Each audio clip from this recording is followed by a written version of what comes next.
Okay, aloha everyone. I'm here with Ben from the Intergrative Media Co-operative based here on the Big Island. We're up at Mauna Kea. And Ben, so what brought you to this island at this time? Well, I've lived here on Hawaii Island my entire life. And I came to the mountain because I'm a documentary filmmaker, and the bulk of what I've been producing has to do with the illegal U.S. military occupation of the Hawaiian Islands. A lot of people think that Hawaii is the 50th state, and it definitely sort of markets itself as the 50th state.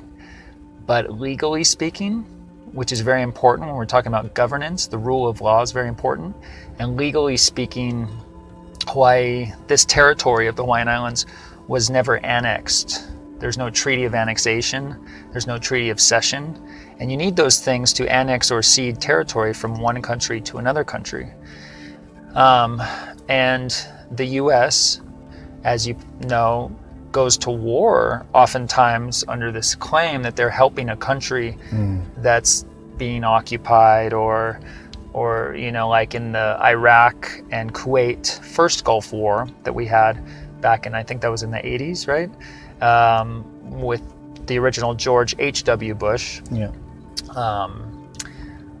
The reason, the pretense that was given for going into war there was that Iraq had fraudulently annexed Kuwait.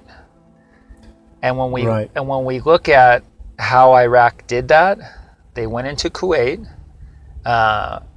they overthrew the Kuwaiti government and set up a provisional government. It's the same thing that happened here on January 17th, 1893. Okay. The American troops came in, they overthrew the Queen, they set up a provisional government, same name even. They both call themselves the provisional government. And then the provisional government of Kuwait changed its name later to the Republic of Kuwait. The provisional government of Hawaii later changed its name to the Republic of Hawaii and asked the United States to annex it, just as the Republic of Kuwait asked Iraq to annex it. Now, even then, when the Republic of Hawaii asked the U.S. to annex it, the U.S. actually never ratified that treaty of annexation. What time frame is this? That was in 1897, 1898. Well, you have a lot of knowledge, bro. Well, so I've been learning a lot because I interview professors on this topic. So my media company, my YouTube channel, it's a lot of academics, people with PhDs who have really done the research, and I'm just lucky enough to have had enough conversations with them where I can speak on this to some degree. Awesome. That's great to know, bro. Yeah, because my reason is to find some insight and knowledge, coming from New Zealand and being non-Hawaiian but married into a family. For me, that's important, Hey, and so thank you. And so, are you Hawaiian? Not by blood or koko, as they say. I was born and raised here, and I come from an American family. Both of my parents are from California. According to the academics, legally, that would make me an American by parentage. And I wouldn't necessarily be a Hawaiian national unless I had ancestors here born before the occupation began, before 1893.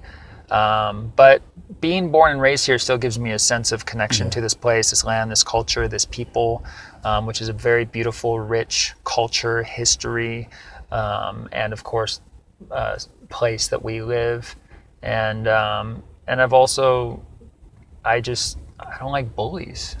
And, I don't know people, I guess some people do, apparently, but I don't like bullies, and I don't like seeing the United States bully this nation here. And I don't like seeing the TMT bully.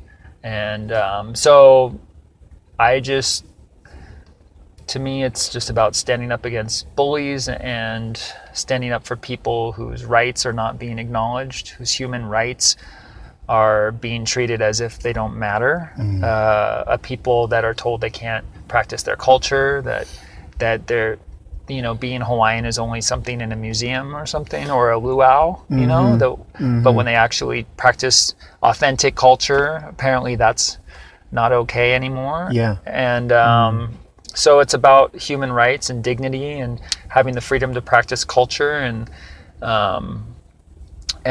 the freedom to be a country again, to be a nation, to, this is Hawaii. We should be speaking the Hawaiian language in school. Yeah. Why was I raised in a public school where I didn't get to learn the Hawaiian language in Hawaii? I mean, that's huge. Like, I could have been bilingual. I could have had this wonderful school experience of learning this rich language and culture. And I know some parts of the language that I've had to educate myself as an adult that I didn't learn in school. But I still missed out. I missed out on that opportunity. And it's things like that that make me see that there's something wrong here. Why are we only learning English? Why are we learning American history? Why are we